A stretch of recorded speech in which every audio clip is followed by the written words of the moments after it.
Hi, I am a student at Northeastern and I got my F1 visa approved in less than a minute. To know more, continue watching this video. Namaste yo, what's up? Welcome or welcome back to my YouTube channel. I am Shri aka Not So Sheiks. So I am back with another video, and in this video I will be discussing about my whole visa, F1 visa interview experience, the questions asked by the officer and the kind of answers that I gave. So I'm currently studying Masters in Biotechnology at Northeastern University Boston campus.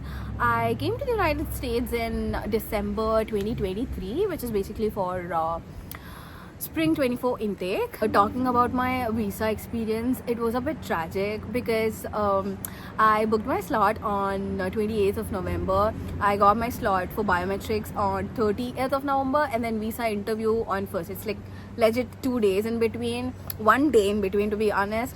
And then I was a bit skeptical and I was trying to push the slot away for a few days at least, but I was really stressed because I didn't even have my loan sanction letter, I didn't even have my academic transcripts and all the necessary documents. Most of them were missing with me. I had no other option but to fixate onto that slot.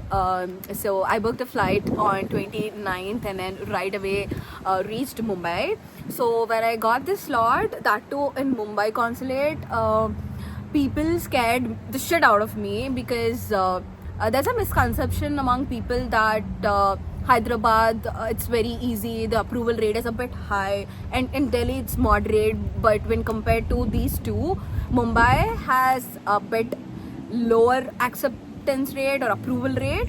But that's just a misconception. The whole visa approval rate, the whole process just depends upon the individual, the kind of grades you have, the uni that you have applied to, the way that you're talking, the confidence that you have. So visa officer only just takes all of these things into consideration.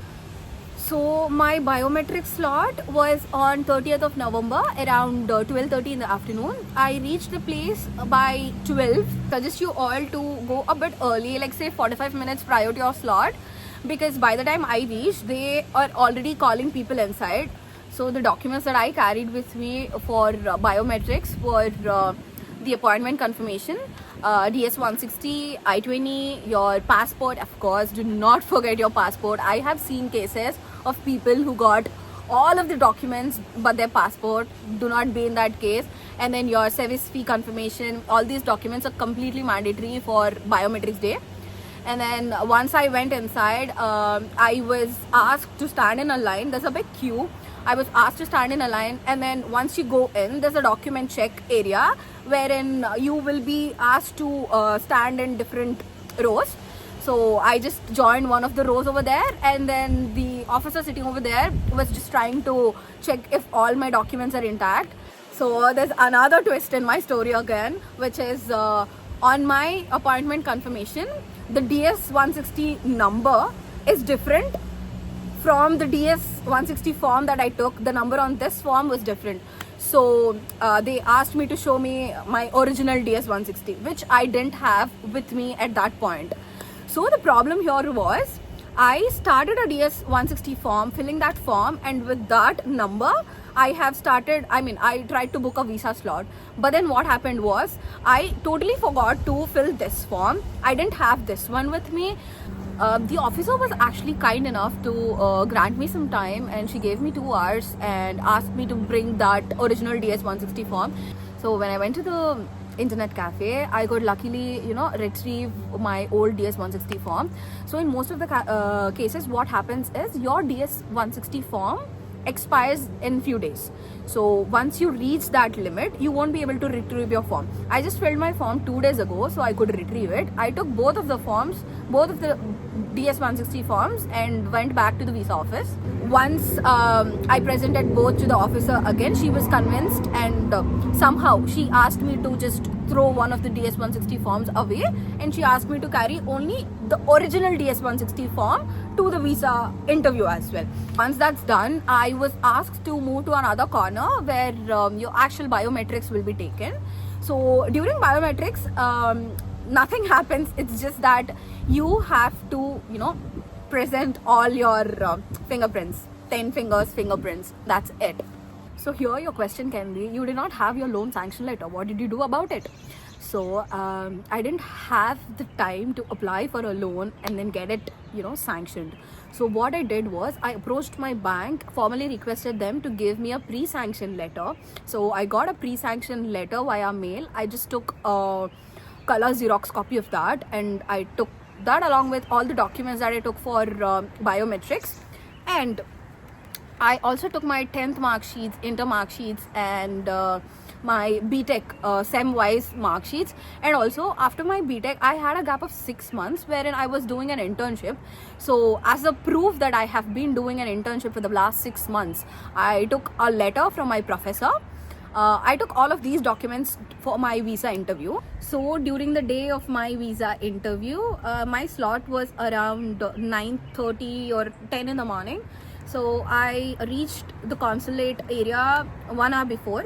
You all don't have to go an hour early, but I highly suggest you all to be at least 45 minutes before that, because you can just go and then interact with few people. But if at all you are nervous and taking stress in the last minute, do not talk with anybody else. Just stay focused, or try to be chill. Breathe in, breathe out for a while. So I went, and then they called me in a while. We went inside the consulate. Outside the consulate, there's a basic checking wherein you have to go through all the security checkups. So once you're done with that, you will be going inside, and you have to sit in the wait out area depending on the crowd for like 15 to 30 minutes. And once you're done, you actually enter inside, the visa consulate area. Once you go there, you will see a lot of lines, zigzag lines. People be moving in a line and then joining another line again. It was pretty confusing for me, but let me break it down to you.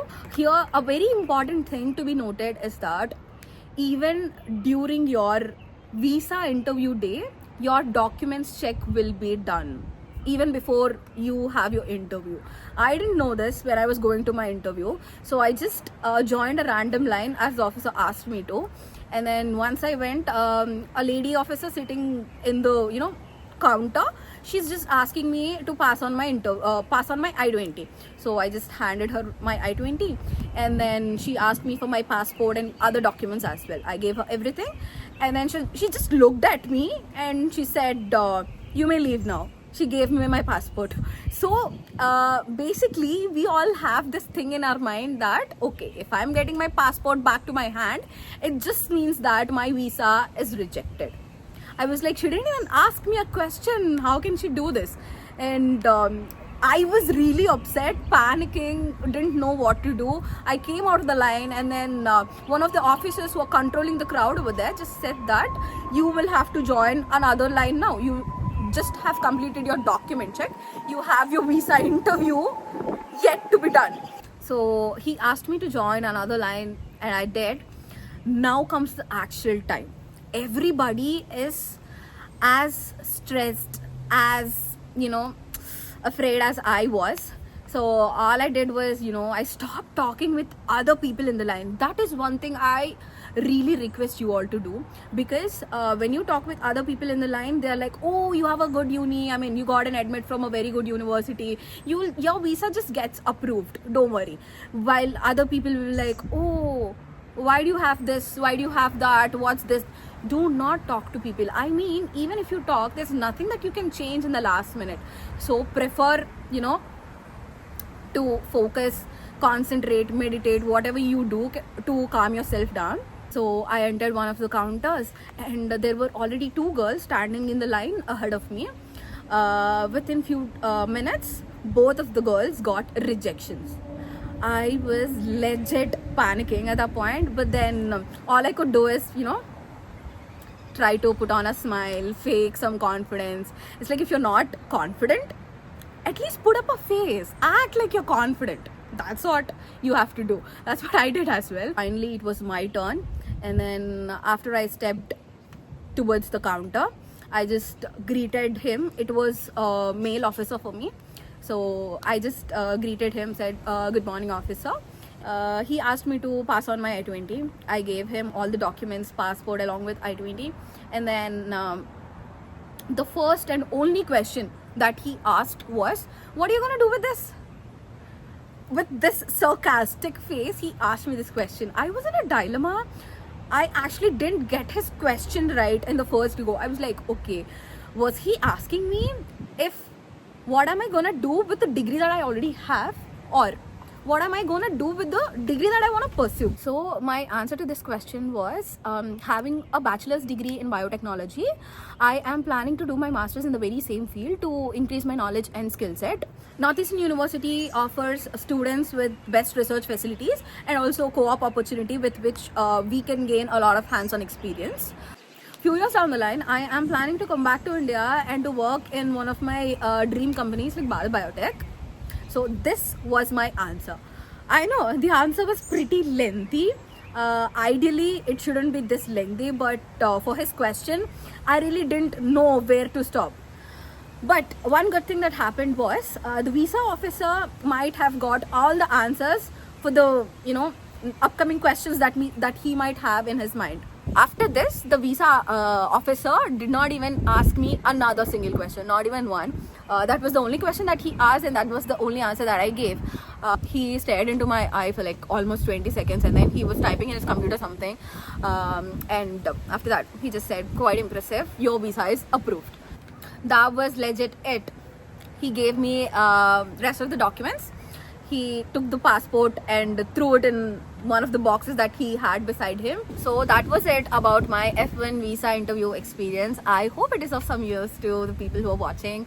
And comment down below if you want me to make more informational videos like this, especially about Northeastern University or my course, which is Masters in Biotechnology, or the life of an international student in Boston, etc. I would love to do these videos.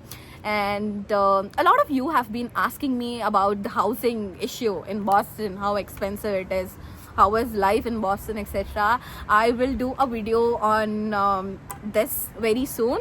That's pretty much it for today's video. Thank you so much for watching all the way till here. Stay tuned to Not So Shakes. Bye bye. I'll see you in another video.